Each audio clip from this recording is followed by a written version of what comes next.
Volodymyr Zelensky, rais wa Ukraine, anaamini Ukraine imeshinda dhidi ya Urusi.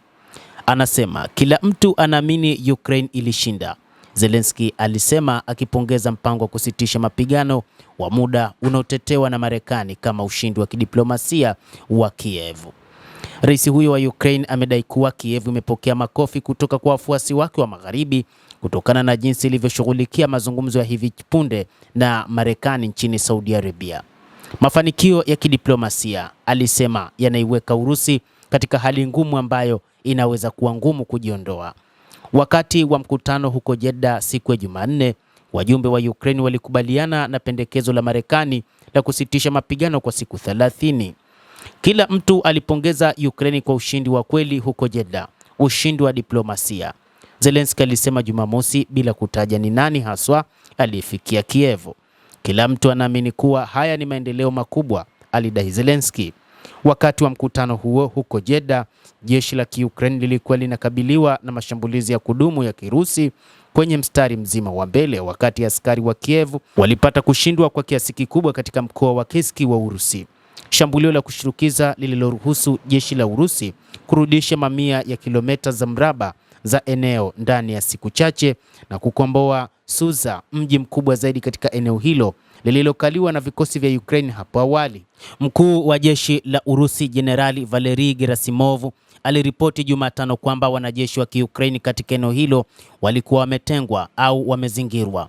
Siku ya Ijumaa, rais wa Marekani Bwana Donald Trump alitoa wito kwa Moscow kuokoa maisha ya maelfu ya wanajeshi wa Ukraine waliokwama katika eneo hilo. Kwa kujibu, Rais Putin amewahakikishia kuwatendea kwa huruma wapiganaji waliozingirwa ikiwa watajisalimisha. Hata hivyo, kamanda mkuu wa Ukraine alitangaza haraka ripoti zake kuhusu kuzingirwa kuwa ni udanganyifu wa Urusi. Akizungumza na waandishi wa habari siku ya Jumamosi, Zelensky alikanusha kuwa wanajeshi wa Ukraine walikuwa wamezingirwa katika mkoa wa Kursk. Kiongozi wa Ukraine pia alidai makubaliano bila masharti kutoka Moscow hadi pendekezo la kusitisha mapigano linaloungwa mkono na Marekani. Ikiwa Ukraine itachukua hatua kama hiyo, lazima iwe bila masharti.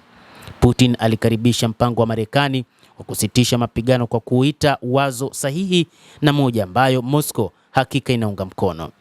Hata hivyo, alisisitiza kuwa masuala fulani, ikiwa ni pamoja na hatima ya askari wa Ukraine katika mkoa wa Kursk pamoja na taratibu za ufuatiliaji wa usitishaji mapigano, yanahitaji kushughulikiwa kabla ya makubaliano yoyote kufikiwa. Ufaransa na Uingereza pia zimeitaka Urusi kukubaliana na suluhu ya muda isiyo na masharti ambayo ilisababisha kukemewa vikali kutoka kwa rais wa zamani wa Urusi Dmitry Medvedev, ambaye alisema Uingereza inaweza kushikilia mawazo kama hayo huko yalikotoka. Mtazamaji wa The World News, endelea kutufuatilia, lakini usisahau kulike, usisahau kucomment na kusubscribe channel yetu hii. Mimi ni Adam.